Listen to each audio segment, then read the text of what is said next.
Lo, I the man, whose muse whilome did mask, as time her taught in lowly shepherd's weeds, am now enforced a far unfitter task, for trumpets stern to change mine oaten reeds, and sing of knights and ladies' gentle deeds, whose praises having slept in silence long, me all too mean the sacred muse reads, to blazon broad amongst her learned throng, fierce wars and faithful loves shall moralize my song. I have no idea what he's talking about. Part of the reason that Spenser is doing this, right, and it does come in, and I don't remember where I heard it in the book when I listened to it, the Arthuriana of the story, right? So you know that King Arthur shows up in the story, although I don't think he's much of a character in it, in the Faerie Queene. But the reason the Tudors were so, taken with this is at least there's this, they're Welsh, sort of, and they're trying to come up with a narrative of a fairy story to legitimize themselves as these monarchs after having stolen all the property of the realm from the monasteries. Pirates!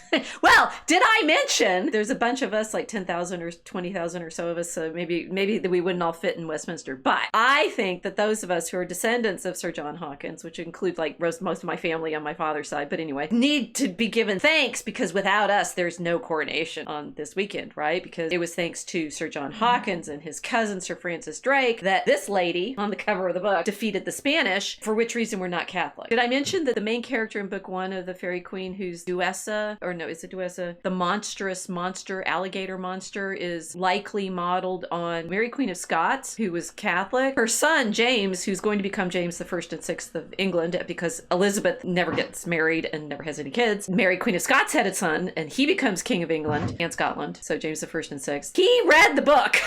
Apparently, according to the Wikipedia entry. Unlike Elizabeth, right, when he read it and figured out that this monster character in the first book is probably his mom, he said, "Phooey on that!" and like banned it in Scotland. I would too. So, guys and girls, this is anti-Catholic propaganda. Yep, great anti-Catholic fairy tale. It is. Okay, and he's dedicating it to everybody. These people probably have descendants or try to be at that coronation thing this weekend. Yeah. Pretending after this virgin's, wait, they can't be her descendants because she didn't have any. No. They're actually stewards. It just gets more and more confusing. I mean, we're a colony of this madness with nothing to counterbalance it right now, except for some people who think republics are bad, which is good. I mean, I don't want to become a republic, but I don't know. We have such a strange relationship to all of this. Are we an English colony? Are we a British colony? What's the difference? Ooh, there's a big difference. So the Tudors are actually British because they're Welsh, not English. British meaning Celtic. Yeah, I mean, that's why Britain becomes so, and the thing is, the Faerie Queene, the Geoffrey of Monmouth stories of the history of the kings of Britain is folded into some of the poem here. And the English get absorbed by the British, whom they had previously conquered. So, what goes around comes around, I suppose. Plantagenets were totally normal. They're the Angevin, Plantagenet, I don't know. It's like everybody, the English just get conquered by everybody after conquering the British. And of course, King Arthur was British, so that Arthur becomes the national myth of England is a bit of a trick, which Geoffrey of Monmouth helped start in the 12th century. And, did I mention the Faerie Queene? So what is pulls English? off in the 16th century, as Elizabeth is, of course, using Sir Francis Drake and Sir John Hawkins, my direct ancestor, to defeat the Spanish and prevent England from returning to Catholicism, because the Tudors had stolen all their money of the monasteries and given it to, let's see, who else? To the most honorable and excellent Lord the Earl of Essex, great master of the horse, to her highness and knight of the noble order of the Garter. Yeah, so all of these guys, if they're in this list, they're, to the right honorable the Earl of Ormond and Ossory, to the right honorable the Lord Charles Howard, Lord High Admiral of England, knight of the noble order of the Garter, and one of her Majesty's Privy Council. Ooh. These guys certainly got money. So they all got the Catholic treasure that the pirates stole. Yeah, that's why they want Spenser wants some of it too, because like he's writing this. Something Francis Bacon would like. Yes, that's fair. Probably. No, I think that's something Francis Bacon would like. Absolutely. Yeah. Which means he serves the Draco Alchemicus. It's basically a vendetta for our brethren who lost their monasteries, isn't it?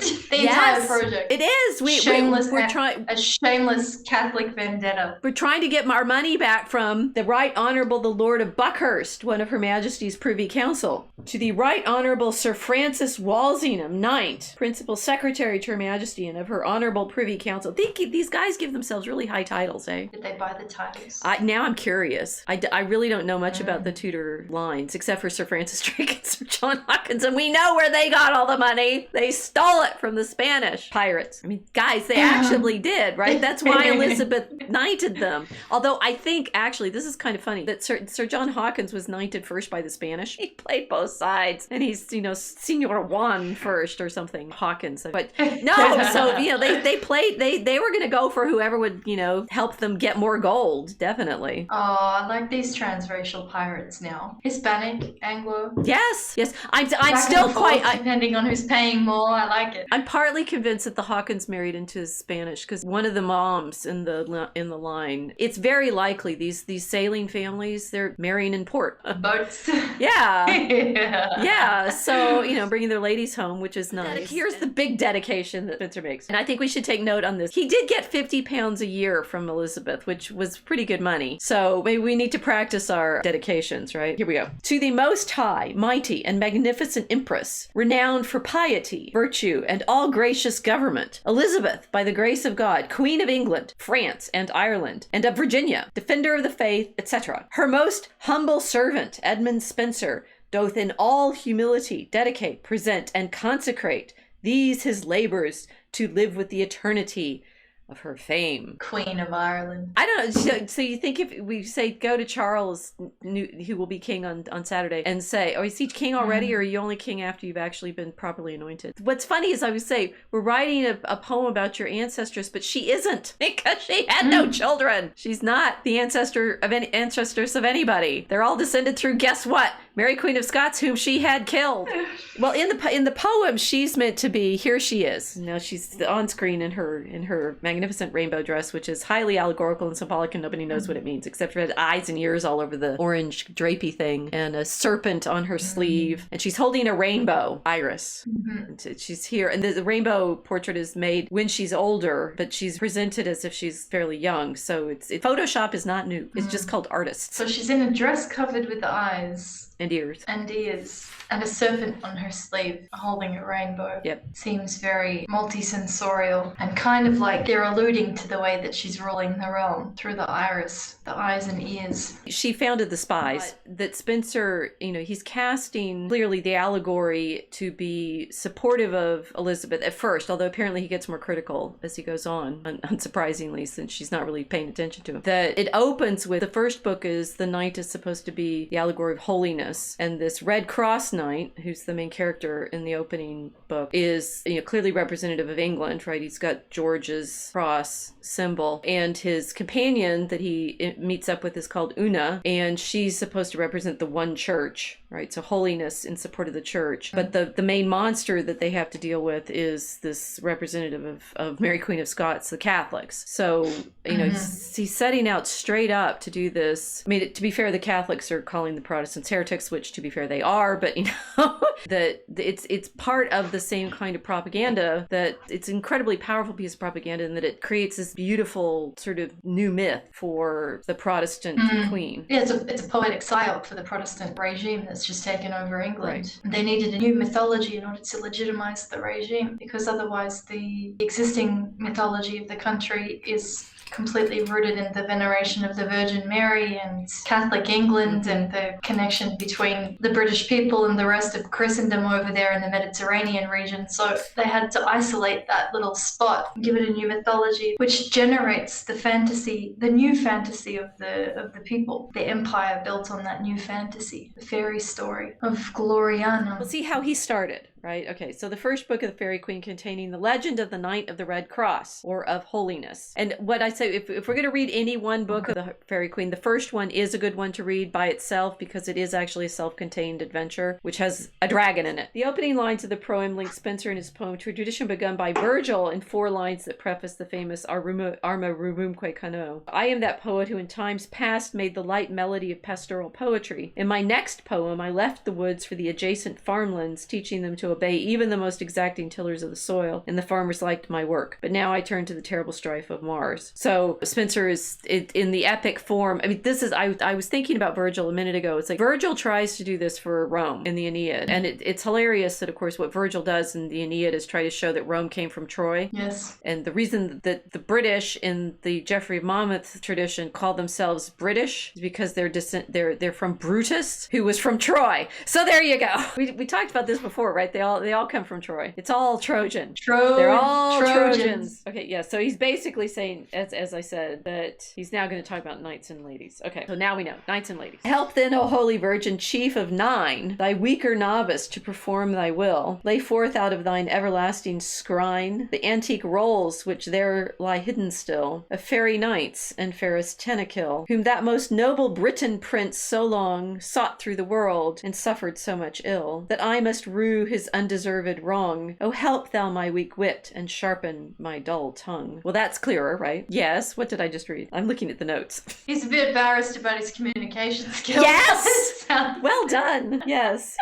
Which would explain why I decided to write a 70-hour-long iambic pentameter poem. It might have been longer than that. I don't know. I don't remember. I was listening to it driving. I drive to and from fencing practice, and I come going, I have no idea what I just heard. Okay, a scrine is a chest box for valuables. So apparently, according to Wikipedia, one of the things that Spenser is chided for is his archaisms. Nobody in Elizabethan England talked like this, okay, guys? It's always to a high degree artificial because he's doing this in this mode to be purposefully antique. It's meant to sound oldie worldy. So this is completely affectation because he wants to be a fancy boy.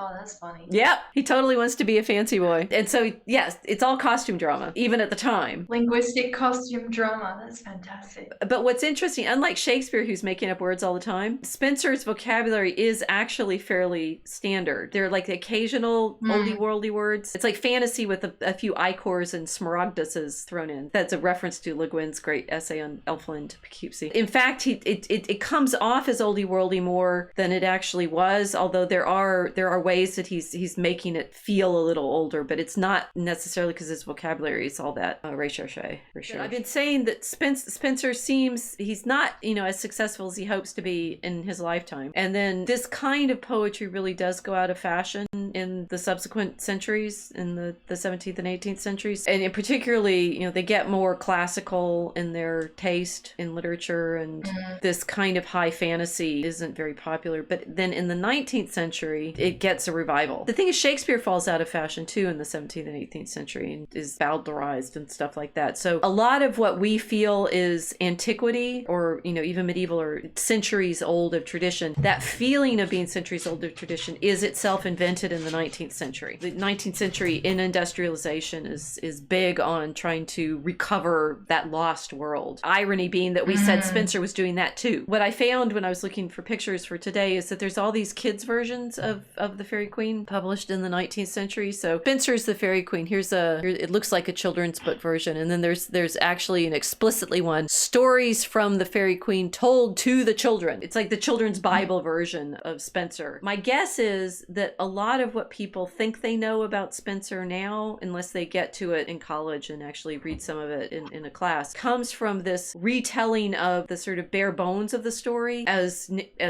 children's stories, right? And so you have here, I think this is, I don't know why she has a lion. I'm not sure about that. But if you get it just as a children's version, it's the Knight of the Red Cross is helping Una, whose parents have been captured by a dragon, and they're accompanied by a dwarf for some reason. Basically, just get the beginning and end of the book is he's helping Una fight dragon, and that's it.